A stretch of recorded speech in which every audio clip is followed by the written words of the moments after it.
В этой темной ночи что-то проснулось. Сквозь привычный шум панельного дома прокралось нечто, что нарушило хрупкий покой.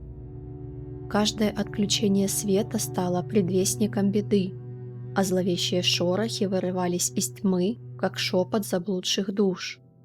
Моя жизнь, что только что наладилась, обернулась адом на земле.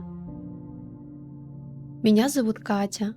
Я обычная 30-летняя девушка, которая занята вопросами карьеры и выживания в нашем социуме. На отношения времени у меня особо-то и нет. Как-то несподручно совмещать с позицией директора по продажам в крупной цифровой компании. Живу я в маленьком уездном городке, который сплошь состоит из панельных домов поздних 80-х. Как такая успешная девушка, как я, оказалась в такой дыре? Ну, во-первых, я не считаю это место дырой. Во-вторых, здесь жила моя бабушка. Когда я была маленькой, то каждое лето и почти каждые новогодние праздники я жила у нее дома. Одни из самых теплых воспоминаний связаны именно с этим местом. Бабушка завещала свою квартиру мне. И когда она умерла, у меня не было сомнений в том, хочу ли я туда переехать. Конечно, хочу.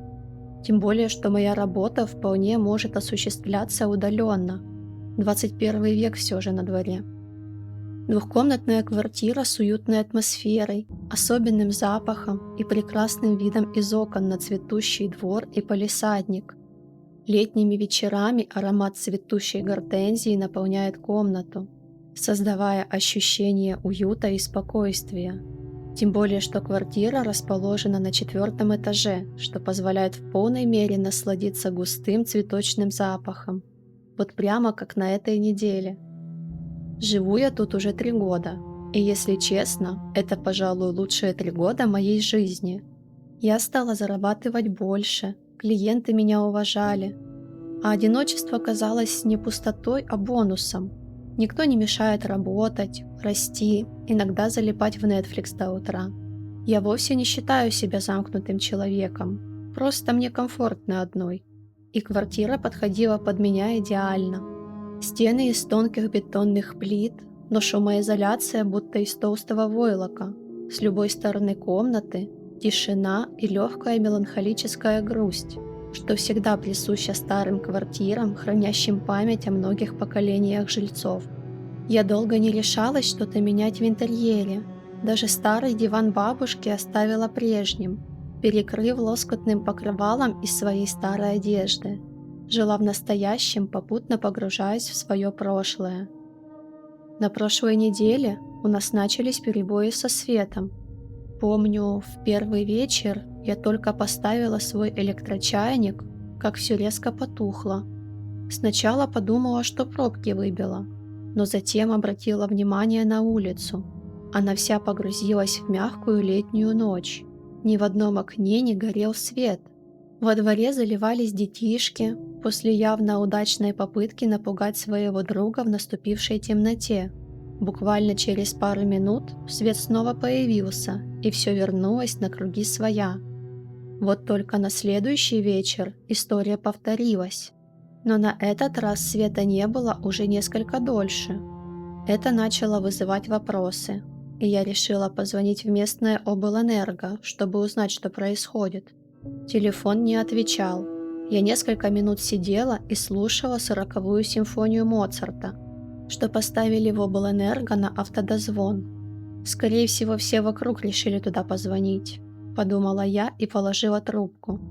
Минут через 10 свет появился и больше не выключался. На следующее утро в местных пабликах появились официальные комментарии мэрии и руководителя облэнерго. Они заявляли, что, мол, это лето оказалось слишком жарким, жители города и области активно используют энергозатратные электроприборы, и что местная ТЭЦ и сеть трансформаторов не справляется с нагрузкой. Еще было что-то про ремонт энергоносителей, амортизацию и недостаток налоговых отчислений в местный бюджет. Все как обычно. Гады разворовали страну, а теперь сваливают проблемы на головы обычных людей. Единственное, что реально зацепило мое внимание в этой пустой болтовне — официальные лица предупредили, что подобная ситуация сохранится на несколько недель и что длительность так называемых аварийных выключений может меняться. «Чудесно», — подумала тогда я. «Надеюсь, это не будет происходить в рабочее время. Мне надо работать, а не тупить в потолок». Но, к моему счастью, этого не произошло. Свет стабильно выключался поздним вечером или ночью, и с каждым разом на все больший и больший срок.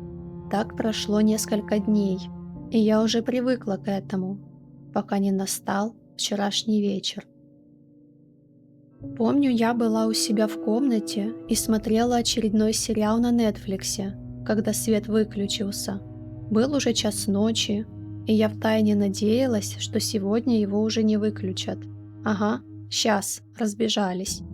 Вдохнув, я решила, что досмотрю серию завтра, а сейчас уже пора ложиться спать. Пока я собиралась ко сну и укладывалась, прошло полчаса. Света по-прежнему не было. Последнее дело в моем списке перед сном — почистить зубы. Включив фонарик на телефоне, я начала гигиеническую процедуру, смотря на себя в зеркало. Что-то смущало меня. Что-то на задворках моего сознания волновалось. Я не могла понять, что не так, пока не прислушалась.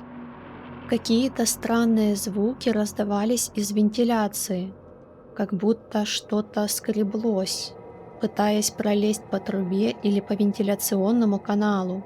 Я замерла на секунду и прислушалась. Наверное, это крысы. От одной этой мысли меня замутило. Ненавижу крыс, ненавижу мышей, ненавижу тараканов, жуков, пауков, сверчков, комаров. Этот список можно продолжать вечно. Я неженка и трусиха. Звуки меж тем продолжались, становясь все глуше и глуше, как будто источник звука поднялся вверх на пару этажей. Пожав плечами, я продолжила свою процедуру. Почистив зубы и расчесавшись, я уже было развернулась к выходу, как вдруг тишину прервал чей-то крик. Крик явно раздавался внутри дома, и слышался он из вентиляции, как будто на пару этажей выше меня. Я похолодела и замерла. Мне стало очень страшно. Я боюсь всех этих резких звуков, скримеров, выпрыгивающих предметов и людей. Ужастики не мое. Я не смогла понять, чей это был крик, мужской или женский. Крик был резким, кратким, как будто оборвался наполовине. Больше всего крик был похож на крик боли или ужаса. Включился свет, осветив меня, замершую на месте и дрожащую всем телом. Больше звуков не раздавалось. Лишь сосед сверху что-то опять забубнил и зашаркал своими тапками по направлению в туалет. Свет начал расслаблять меня. Что бы это ни было, оно закончилось. Все хорошо, все нормально. Ничего страшного не произошло. Я подошла к входной двери, проверила замок, прислушалась к подъезду. Тишина. Никто не ходит, не говорит, не топает по лестнице. Все как обычно, тихо и спокойно. Но уснуть я не могла долго. Пришлось досматривать серию и начинать смотреть следующую. Так и уснула с пультом в руках перед работающим телевизором. Утро было тяжелым. Кофе закончился, и мне пришлось выходить в магазин за новой пачкой. Выйдя в подъезд, я услышала гул голосов, раздающихся снизу, как будто рой взволнованных пчел. Зевая, я начала спускаться по ступеням, как вдруг подскользнулась и чуть не упала. Еле удержалась на ногах, схватившись за поручень. Проклятие! Опустив глаза, я увидела густые, темно-красные разводы, которые выглядели как дорожка из краски. Хотя странно, краской не пахло. Осторожно прикоснулась пальцем. Фу, это похоже на кровь. Отвратительно. Еле сдерживая рвотные позывы, я бросилась вниз, чтобы поскорее выйти на свежий воздух. Следы тянулись вниз до самого первого этажа. и заканчивались возле подвальной двери. Там же располагался источник взволнованного гула. Мои соседи. Несколько человек с разных этажей стояли возле входа. Мужики курили, тихо переговариваясь друг с другом. Женщины заламывали руки и причитали о том, как все страшно и куда катится мир. Один из мужиков, сосед с 7-го этажа, стоял с телефоном возле уха и с кем-то разговаривал. По обрывкам его слов я поняла, что он говорит с диспетчером полиции. Кое-как протиснувшись на улицу, я, наконец, вдохнула полной грудью. Тошнота отступала, в отличие от страха. Он, наоборот, подступал все ближе и ближе. «Кать, ты как, нормально?» Мужской голос раздался неожиданно, заставив меня подпрыгнуть. Обернувшись, я увидела Толика, соседа со 2-го этажа. «Да, Толь, все нормально, спасибо», — еле переводя дух, промямлила я. Толик был возбужден и как будто не сильно внимал моим словам, находясь на своей волне. «Во дела, да? Весь подъезд в крови, непонятно чьей. След ведет от 87-й, ну той, что на 6-м этаже. Там еще этот, дед вздорный живет, ну который ругается на всех матом и вечно мусорит на лестничной клетке, ага. Дверь сейчас не открывает, затихарился или чё. Может, это его рук дело, а может и нет. Уже битый час пытаемся вызвать ментов. Или хотя бы работников ЖЭКа, чтоб подвал-то открыть. Ключей-то от дверей нет, ага. Точнее как, они есть у Саныча, домоправителя нашего, ага. Помнишь Саныча? Так вот, Саныча чуть тоже никто не может найти. Он, правда, частенько катает в область, на речку. Релаксирует так, рыбку ловит, водку пьет. Интересно, как вообще открыли эту дверь, если ключи только у Саныча? Я слушала этот поток сознания, постепенно переводя дух. Придя в себя достаточно, чтобы говорить как нормальный человек, я спросила: «Так что, полиция приедет?» Толик пожал плечами. «Да фиг его знает. Юрец вон звонить им пытается, что-то объясняет, да толку ноль. Не хотят ехать, каждый раз новая отговорка. Ну ничего, Юрец у нас такой, пробивной, справится. Достучится до куда надо, ага». Кивнув головой, я распрощалась с Толиком и пошла в магазин. В голове тяжело крутились мысли. Почему-то я раз за разом вспоминала тот резкий ночной вскрик. Могло ли быть это связано? Либо это просто чей-то пранк, тупой розыгрыш? Непонятно. Купив кофе, я вернулась домой. Люди по-прежнему стояли у входа, живо обсуждая происходящее. Протиснувшись сквозь них, я прошмыгнула в подъезд и быстро поднялась к себе на этаж. Кровавый след тянулся выше моего этажа, как будто что-то тянули сверху. Это и вновь промелькнувшее воспоминание о ночном крике снова нагнало на меня жути, и я кое-как, спеша, дрожащими руками открыла дверь и влетела в квартиру. Заперев дверь на всевозможные замки, я долго сидела и переводила дух, пытаясь вновь себя успокоить. Какая же я трусливая истеричка. Затем начался рабочий день, который я провела кое-как. Ужасно хотелось спать, и в то же время я была перевозбуждена и взволнована последними событиями.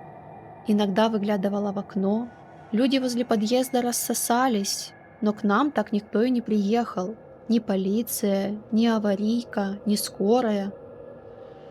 Приближался вечер. Закончив очередной отчет и выдав на орехи команде новичков за их косяки, я закрыла рабочий ноутбук. Голова раскалывалась, глаза слепались. На часах было 8 вечера. Слишком рано, чтобы ложиться спать. Слишком поздно, чтобы пить кофе. Кое-как поужинав, я залезла к себе в кровать и включила телек. Потупив где-то час в экран, я не заметила, как за окном опустилась ночь. Сегодня на улице было тихо. Дети, видимо, решили прогулять в сегодняшнюю прогулку. Внезапно свет погас. Это произошло слишком резко. Я аж подпрыгнула на кровати. Мое ленивое сонное состояние как рукой сняло. Дом погрузился в густую тишину. Я сидела на кровати, обхватив руками колени, и прислушивалась к этой тишине, надеясь, что ничего не произойдет. И в то же время отчаянно ждала услышать вновь какие-то посторонние звуки. Из ванны послышались скрипы и шорохи, точно как вчера, как будто кто-то полз меж стен. Шорохи раздавались недолго, все затихло. Внезапно откуда-то сверху раздался тяжелый удар, как будто колотят чем-то тяжелым в металлическую дверь. Да, точно.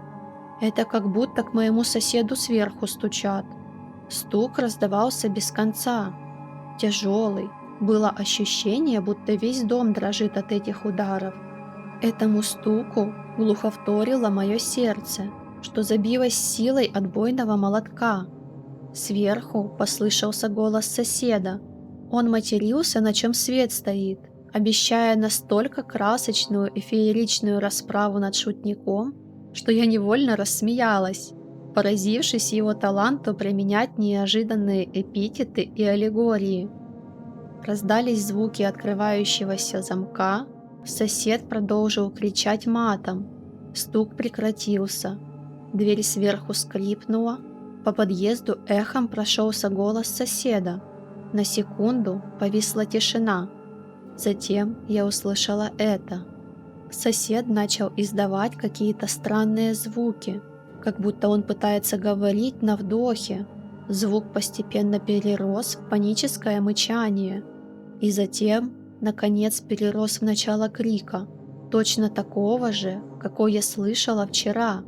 И в ту же секунду, как только его голос набрал силу, крик внезапно прекратился, как будто веревку перерезали. Раздался громкий стук, словно что-то большое и тяжелое упало на пол.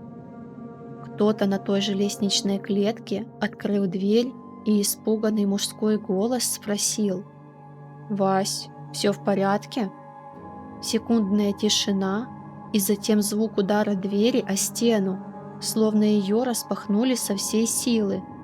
И снова крик, полный ужаса и боли крик, который точно так же прервался на полпути, будто перерубленный. Тишина вновь спустилась на подъезд. Ни живая, ни мертвая я сидела на кровати, цепившись пальцами в одеяло, что было натянуто по самый подбородок. Меня мутило от страха. В глубине сознания я понимала, что нужно звонить в полицию, поднимать тревогу, быть готовой ко всему, но на меня напал ступор. Я просто застыла и сидела, затравленно сверля взглядом в темноту, пытаясь рассмотреть коридор и входную дверь. А закрыла ли я дверь? Эта мысль влилась в меня ледяным потоком, пронзив мою голову тысячей острых иголок. О нет, нет, нет, я не помню. Судорожно дернувшись, я быстро побежала к двери, цепляя в темноте все вещи, которые были в коридоре. Дернула ключ, дверь закрыта. Фух, слава богу. Внезапно осознав, что я стою одна, в кромешной темноте, держась рукой за ручку входной двери, а там в подъезде происходит неведомая жуть. Я чуть не грохнулась в обморок. Глубоко дыша, я прижалась спиной к стене. В подъезде воцарила тишина. И внезапно вновь раздался грохот. Совсем близко. Звук ударов прогремел, подобно летней грозе, оглушив меня. Я упала на пол и начала отползать от двери.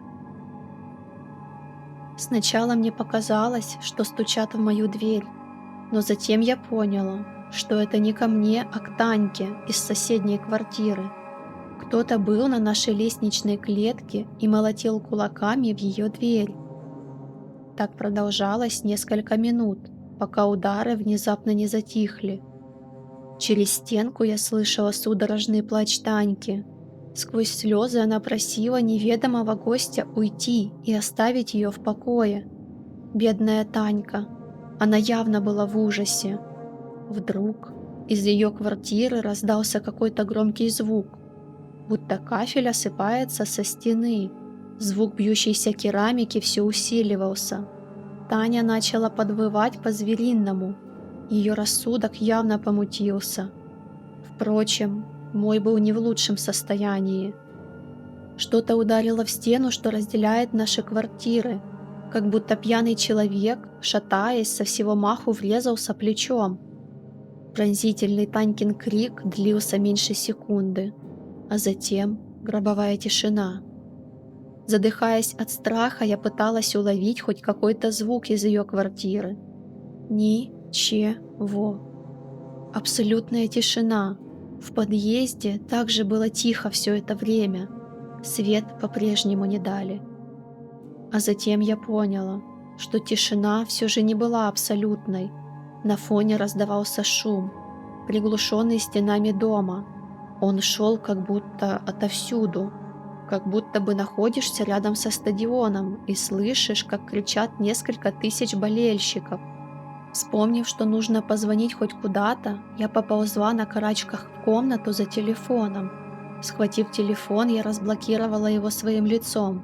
Экран встретил меня отсутствием связи и 11 часом ночи на табло. Последнее пуш-уведомление из местного паблика было почти час назад. Нехитрыми математическими вычислениями я определила, что это было прямо за минуту или меньше до выключения света. Видимо, связь легла сразу, как только выключили свет. Уже целый час без света. Держа дрожащими руками телефон, я все же попыталась набрать 102. Ничего. Даже не было попытки соединения. Лишь окно ошибки. Вы вне зоны покрытия мобильного оператора. В это время из подъезда вновь раздался грохот. Все еще на моей лестничной клетке, но уже к бабке, что жила с другой стороны от меня. Я забилась под одеяло, судорожно соображая. Они, кем бы они ни были, обходят квартиры. Почти со 100% вероятностью я следующая. Грохот в бабкину дверь продолжался недолго. Ее дверь была ветхой, деревянной, еще советских времен. Судя по треску, дверь слетела с петель, и в ее квартиру кто-то влетел. Звук сломанной двери стал последней каплей. Я подорвалась с кровати и начала бегать по квартире, пытаясь найти щель, в какую я могла бы забиться. Шкаф. Точно, господи, боже, боже, боже. Мой шкаф в большой комнате не стоял вплотную к стене. Между ними стеной был зазор сантиметров 20. Все из-за неработающего стояка отопления, что проходил за шкафом и который никто таки не срезал. В детстве я часто там пряталась от бабушки, когда играла в прятки, или уединялась там с книжкой и фонариком, создавая таким образом свое уединенное логово. Дедушка сделал заднюю стенку шкафа раздвижной, чтобы мне было удобнее туда залезать. Когда я только подбежала к шкафу, моя дверь содрогнулась от мощного удара. Они пришли ко мне. Тихонько подвывая от ужаса, я старалась действовать разумно. Нужно было влезть туда незаметно, не давая повода полагать, что за шкафом что-то есть, а значит, вещи не должны быть потревожены. Аккуратно раздвинув джунгли из платьев и плащей на тремпелях, я отодвинула стенку шкафа под аккомпанемент ударов в дверь, залезла в нишу за шкафом наполовину, закрыла дверцу шкафа, подсвечивая себе фонариком, постаралась закрыть дверцу шкафа так, чтобы она была закрыта как можно плотнее. Есть, справилась. Теперь вещи на тремпелях. Я снова раздвинула их так, чтобы они выглядели органично, как будто их никто не трогал. Справившись, я залезла в нишу окончательно и задвинула заднюю стенку шкафа. Осмотрелась, как смогла. Сверху на шкафу лежали коробки, прижатые вплотную к стене, так что увидеть меня сверху, если бы вдруг кто-то догадался до такого, никто бы не смог. Во всяком случае, пока он не отодвинет эти чертовы коробки. Вокруг была пыль и паутина. Рядом, кажется, прошмыгнул паук. К черту! Это все далеко не самое страшное. В этот момент я услышала два разных звука, которые как будто подвели черту под моей жизнью. Первый — грохот моей входной двери, падающей внутрь коридора. Второй — скрежет, доносящийся из ванной комнаты, как будто ванную кто-то начал сдвигать в сторону.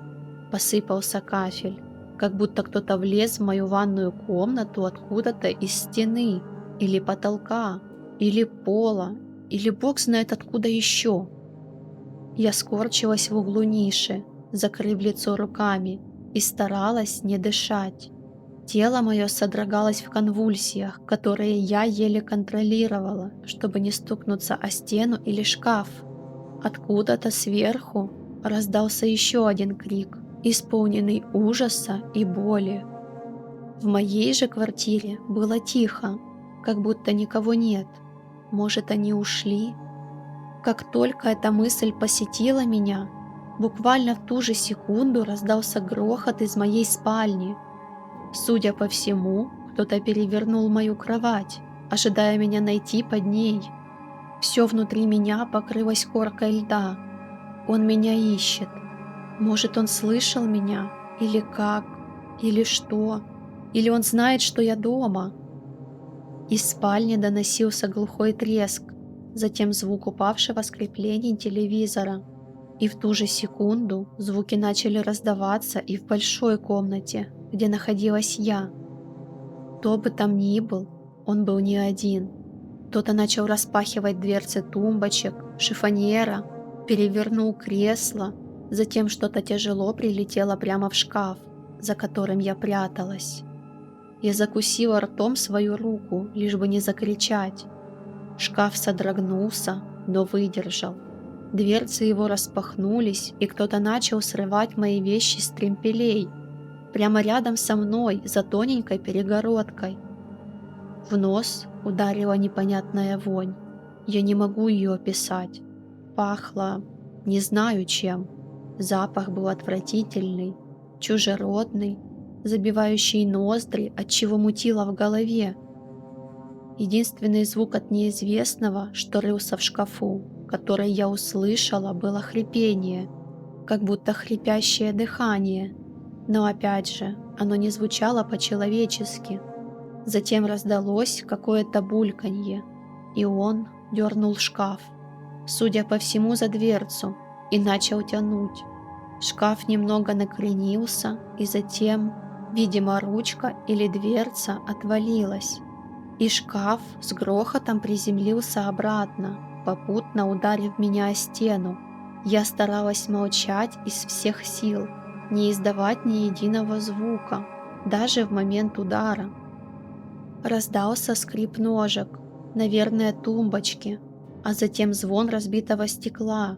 Он или оно выбросило тумбочку в окно. Затем в комнатах все затихло.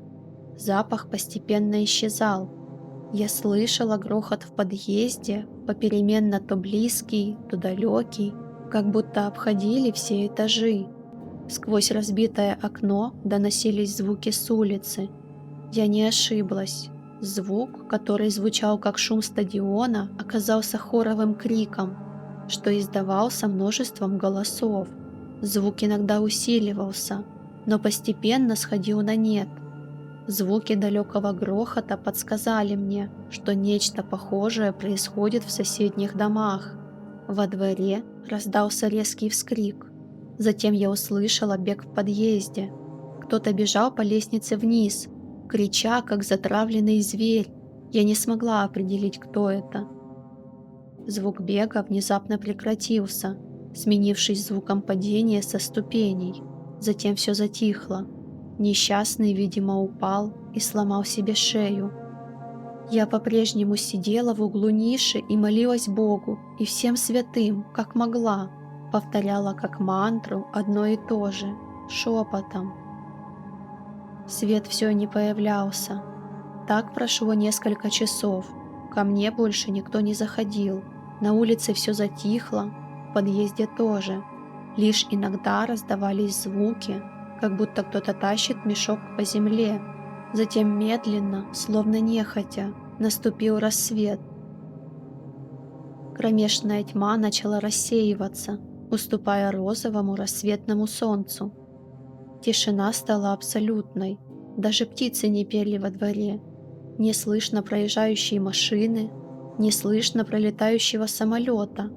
Просто абсолютная первозданная тишина. И в этой тишине раздался механический писк. Я сначала не поняла, что это, но затем меня осенило. Это же мой холодильник. Нам дали электричество.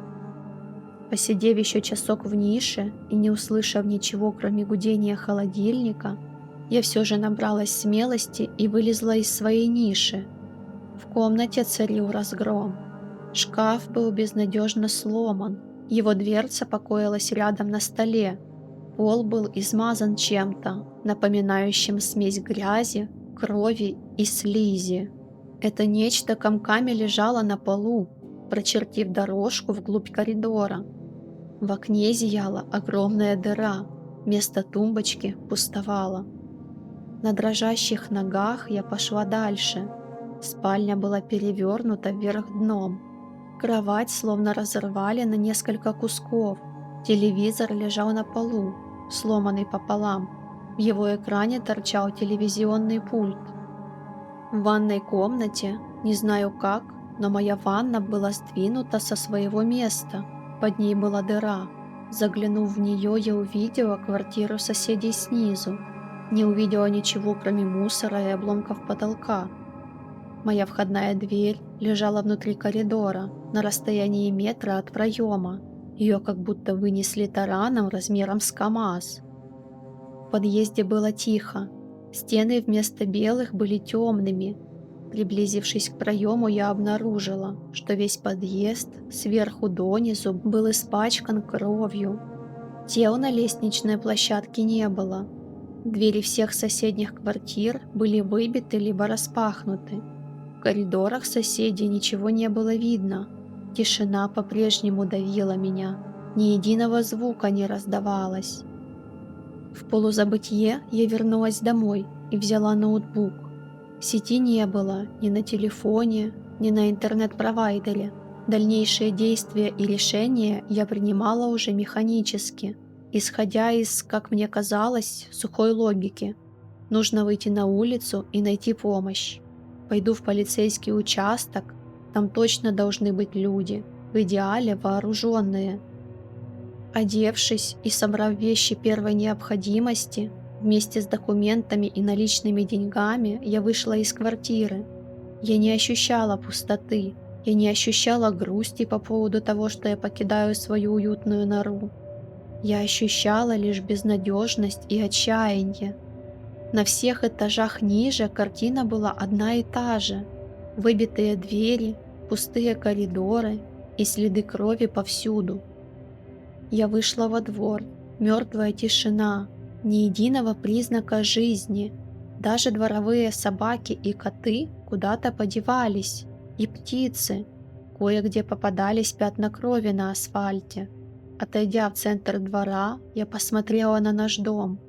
Он ответил мне взглядом выбитых пустых окон, за которыми царила темнота, и полным отсутствием подъездных дверей, тех самых тяжелых дверей от домофона, которые как будто весят по 100 с небольшим килограмм. Эти двери лежали рядом со своими проемами, некоторые словно разорванные чем-то острым. Соседний дом выглядел идентично нашему, дом напротив точно так же. Разруха, тишина и запустение опустились на наш двор всего лишь за одну ночь. Идя по улицам города, я увидела все те же картины разрухи и побоища. Уличные фонари горели, словно издеваясь. Ночью была кромешная тьма, а теперь, когда солнце уже встало, они решили посветить.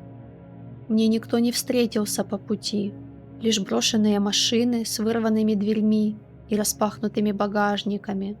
Салоны некоторых машин были залиты кровью. Словно в трансе я дошла до полицейского участка. Двойные тяжелые двери были также выломаны. Полицейские машины все в крови, с разбитыми стеклами и фарами. Вокруг лежали стрелянные гильзы.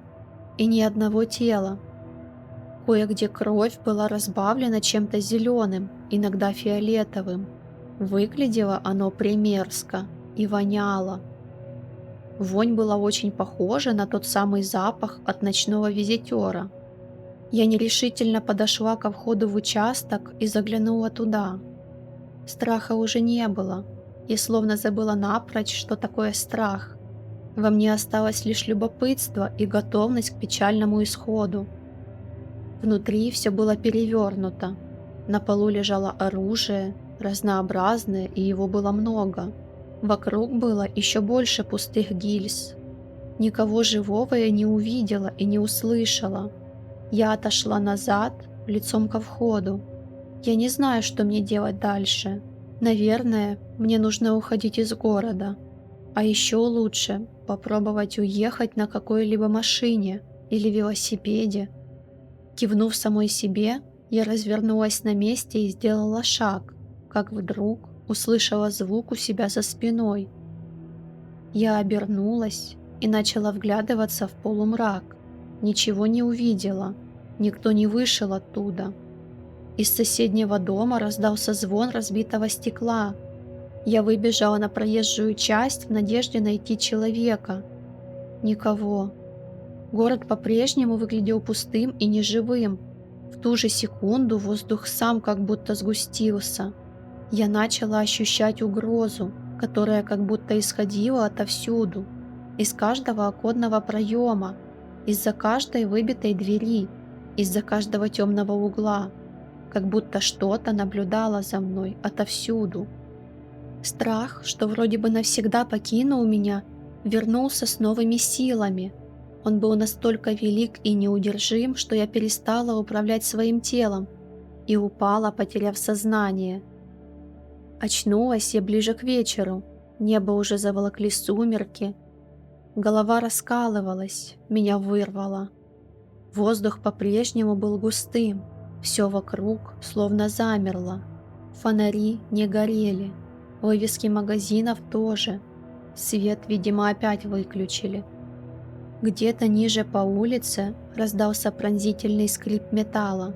Посмотрев туда, я увидела, как на соседнем перекрестке что-то двигало машину. Боком. Бесформенная тень размером с автобус поднялась за машиной. Рядом с ней появились тени поменьше, напоминающие человеческие. Собравшись было окликнуть их, я осеклась, поняв, как это глупо. Тот самый чужеродный запах раздавался словно отовсюду. Ноги отказались служить мне, и я просто сидела на земле, тупо уставившись на приближающееся нечто. Страх охватил все мое существо, и, кажется, я сошла с ума, потому что это все я рассказываю сама себе, по-прежнему сидя на асфальте, посреди темной улицы, и нечто уже совсем близко. Последние крупицы сознания покидают меня, и вот я лицом к лицу с неведомым. Его лик ужасен и прекрасен одновременно. Его взгляд обладает тяжестью миллионов галактик. Разум вселенских масштабов смотрит прямо в мою душу. Где-то глубоко внутри, в панике бились обрывки рассудка, пока мою жизнь словно затягивала в воронку, и я ощущала легкость.